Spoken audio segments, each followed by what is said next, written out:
All right. Good noon, everybody. We are doing something a little bit different from what we've been doing. Up until this point, we've been studying apostasies, but now that we're finally finished with that, it's time to move on to our next topic, and that would be the book of Judges. Now, I have to make a couple of warnings about the book of Judges before we really get into it. The Bible, as a rule, is a grosser book than most people give it credit for. I'm not exactly sure why we have, as a society, decided to uh, to really pad it a little bit with only the good stuff, but a lot of really nasty stuff happens within the Bible. And I don't just mean gross as in it's disgusting, but also gross from different standpoints where you might not necessarily be used to. It's an extremely violent book at certain points. And Judges is no exception to that rule. In fact, it might be the single most disturbing book of the Bible. With all that being said, I would like to take this moment to remind you that this is an adult focused Bible class. And so if we come to something within the book that is difficult and things we would normally consider to be more adult content, I'm not going to be shying away from it. Now, obviously, I'm going to put it in the most polite way possible, but I'm also not going to hold back on what this actually means. And so, if you've been one of the people who've been kind enough to watch this and you're in the habit of watching it with your children, I'll leave it up to you to decide if you want certain things to be interpreted for your children. At a certain age, it's fine for them not to be exposed to certain things just yet. But I'm going to leave that up to you. Just fair warning, if something nasty comes up, I am going to be explaining what it means. Once again, in the most polite way I can, but we're not going to be shying away from it either. The title for this series is Self-Righteous Blood, and that's really going to give you an indication of what we're going to be seeing throughout the book of Judges.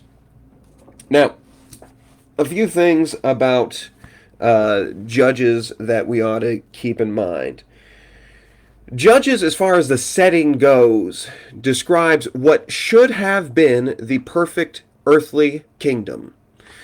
It takes its setting between the book of Joshua, which describes the conquest of the land of Canaan by the Israelites, and then Ruth, which is sort of an in-between period between Judges and the monarchy. And really, Ruth probably happens during the Judges period. It's not until 1 Samuel that we see the monarchy really being established. Now, the way God had originally designed the nation of Israel, and of course, God being a perfect designer, designed it perfectly, was so that there would not be a king in Israel. It was supposed to be that after the conquest, the people should be able to follow God on their own. They were not supposed to have a king. So Judges is this brief period in history in which things ought to be perfect in Israel. But I mentioned God designed it perfectly. He is perfect. However, it doesn't matter how well a system is designed, because if man is involved, man who is imperfect, they're going to mess things up. And even from the beginning, I'm not actually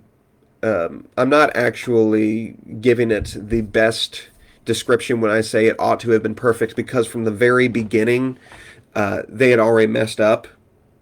One of the big problems you see within the book of Judges is how they are dealing with the governing of Israel and the conquest of Israel, because they were actually supposed to conquer all of this land and they end up only conquering parts of it. We'll see in chapter 1 that they tend to get a little weak in the knees when it comes to fighting down on the plains against chariots. They're pretty bold in fighting up in mountains where it's just man-to-man combat, but once chariots get involved, the Israelites become much more cowardly. And so, as a result, by the time you get to the Judges period in Israel, instead of having one unified nation, you have several tribes that are scattered throughout, and they don't really have the cohesion that they ought to, and you have a bunch of Canaanites, which should have been completely driven from the land.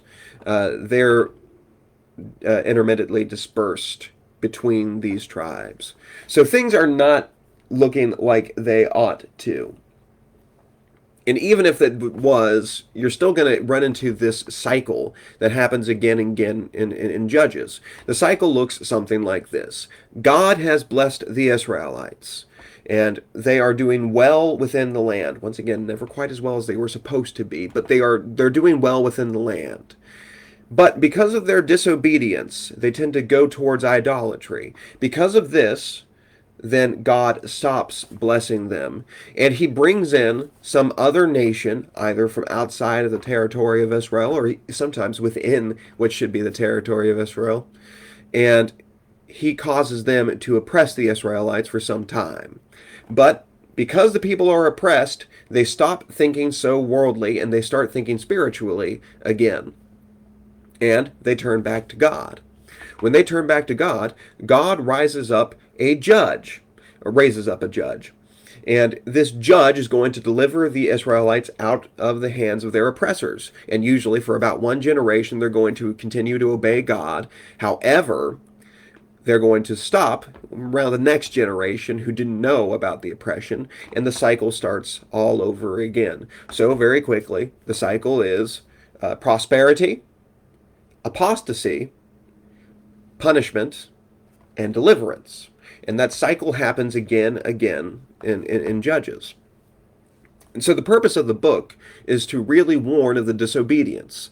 Even in a place which should have been a utopia on earth, if they actually followed God, you still have this problem. It serves then for us as a reminder of the need for a spiritual and truly perfect kingdom. There is never going to be a perfect kingdom here on this earth. We ought to be focused on the spiritual kingdom.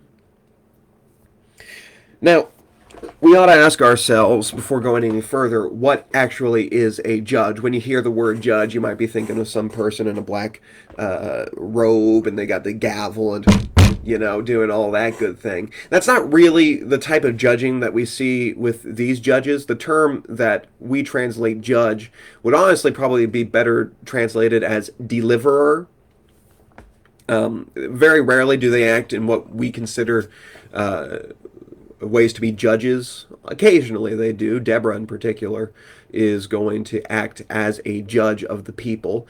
But then you have other people who aren't really acting so much as judges. And so what defines a judge? It's these people that God has raised up. They're not elected by the people. It's not a hereditary office. God raises up certain people during this period to deliver the Israelites. And so the judges are the deliverers. Remember, it's in this period of no king. It's in between Joshua, who wasn't really a king of Israel, more like a leader in a similar vein to Moses, up until King Saul. This period is what we know as the Judges period.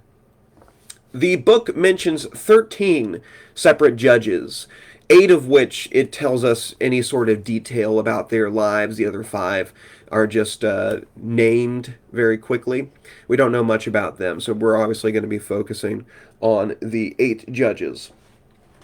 Now, about the book itself, we mentioned that the setting is this highly divided post-conquest Israel, and we already talked about the cycle. The book is not chronological, by the way. You'll see that within the first couple of chapters. Chapter 1 mentions the death of Joshua, and then I believe it's chapter 2. Yeah, chapter 2 is also going to again mention the death of Joshua. So much like the rest of the Bible, very rarely is it actually meant to be taken as this is what happened, and then this is what happened, and then this is what happened. Not chronological, just telling us things that happened. That being said, it is generally pretty chronological up until chapter 17. Chapter 17 and onward of Judges is what some refer to as the appendix. It's not going to be talking so much about the judges themselves, but some of the really terrible things that happened in Israel at that time. And the phrase that's going to be coming back to again and again is, there was no king in Israel. And then in 2 cases, it's going to say, there was no king in Israel, and every man did what was right in his own eyes. This is where we get the title of this series, Self-Righteous Blood. It was self-righteousness of the people and how that does not work. Moving on from what the judges are and the setting going on here, a couple other boring things to keep in mind, just because we ought to have them here, include the date and the authorship. The date is not known exactly about when this book was written. I mean, it's pretty safe to assume it was written after the Pentateuch. In fact, we know it was written after the Pentateuch because within the book of Judges, all 5 books of the Pentateuch, if you didn't know, by the way, the Pentateuch is the first 5 books of the Bible, so that's Genesis, Exodus, Leviticus, Numbers, and Deuteronomy. It's going to be after those because it makes reference to all 5 of those books. And from a historical standpoint, it's also quite reasonable to assume it comes in its authorship after Joshua. Obviously, we know it comes after Joshua in the order of the books of the Bible, but it also probably comes after the writing of Joshua as well. The safe-ish date for the writing, and it doesn't tell us when it happened, but the safe-ish date would be about 1075. How do we come to that number? Well, we know that it's around, what is it, 1400, I want to say. It's in the 15th century BC when the book of Joshua was completed, or at least the events of Joshua's life.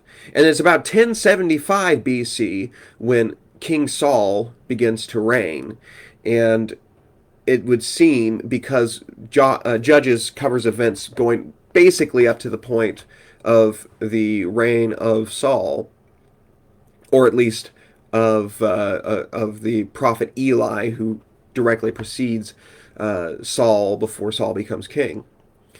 It seems reasonable that whoever wrote it was probably writing it just around that time. So that'd be about 1075. The Bible also doesn't ever tell us who wrote the book of Judges. However, when we look into the outer histories, particularly the Jewish Talmud, the tradition there says that it was the prophet Samuel who wrote Judges. And that fits in with the idea that it was written right around the reign of King Saul, so that definitely tracks, and there's no real reason to doubt Samuel's authorship of the book. And of course, if you wanted to argue with me on that, I wouldn't have any sort of argument, except the Talmud says it, but that's an uninspired book, so I'm not going to swear by it. But Samuel is probably our best bet as to who wrote it. By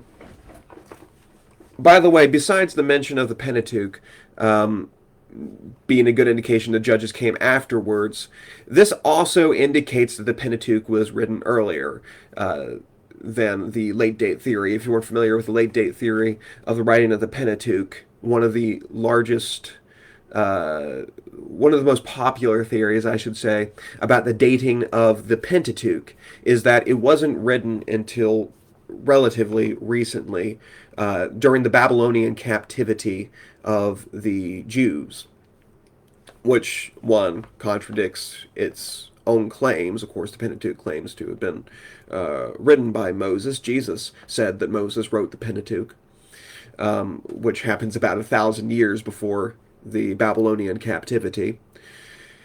It also contradicts here Judges, because Judges references the Pentateuch. Well, if the Pentateuch wasn't written until at this point about 500 or so years after, 600 or so years after Judges, it's referencing something that doesn't exist yet. As far as claims of a late date of the book of Judges, some have claimed that because of chapter 18 and verse 30, which we will read here in a moment, that the book must have been written late as well. So not just the Pentateuch, but the Judges. And the verse in question comes from verse 30 of chapter 18. And the people of Dan set up carved images for themselves, and Jonathan, the son of Gershom, the son of Moses, and his sons, were priests to the tribes of the Danites until the days of the captivity of the land. Towards the end of the book of Judges, we have this reference to the captivity of the land. People say, well, this must be talking about the Babylonian captivity, or since we're talking about Danites here, I guess it might make more sense to say the Assyrian captivity, and therefore it couldn't have been written until that time. Here's the problem, and I've kind of already alluded to it. One, Dan's in the north, so it's probably not the Babylonian captivity. The Assyrian invasion of Israel is not usually referred to as the captivity. So it seems unlikely that he's talking about either one of those captivities or our shorthand today, which is just calling the whole thing the captivity. That's our shorthand for it, but that doesn't mean that they were thinking the same way. Generally speaking, when somebody references the captivity today, they're talking about the Babylonian captivity. That doesn't mean that's what the case was back then, though. In fact, when you go through the book of Judges, there are several captivities of the land. That goes back to that cycle we were talking about before, right? It happens over and over again. So probably not talking about the Babylonian captivity, probably talking about one of those captivities that actually happened within the book. Remember, it's not chronological, especially this last part of the book. It really could happen at any point. I'm sort of the opinion it's probably talking about the period in which either the Mesopotamians or the Ammonites had the land under captivity. But that's just a guess. It's hard to say with any certainty. The purpose of the book of Judges. It simply keeps a history of the Israelites between the conquest and the monarchy. But there is a pretty strong message, which is disobedience to the Lord has consequences. You'll also notice, by the way, that God is pretty patient with the Israelites as a rule of thumb. And they are disobedient all of the time, but it's when it's this really bad disobedience, they're going to do some awful, horrible things within the book. Once again, be prepared for the amount of violence and blood and just things that are not pleasant to think about that are going to happen within this book, because a lot of those things are going to happen. I'm really looking forward to studying this book with you. If you want to read ahead, of course, not next week, I'll be out next week, but the week after, we'll start into it with Judges chapter 1. So I'm looking forward to studying this book with you. Can't wait to see you then. Love you all. Hope to see you soon.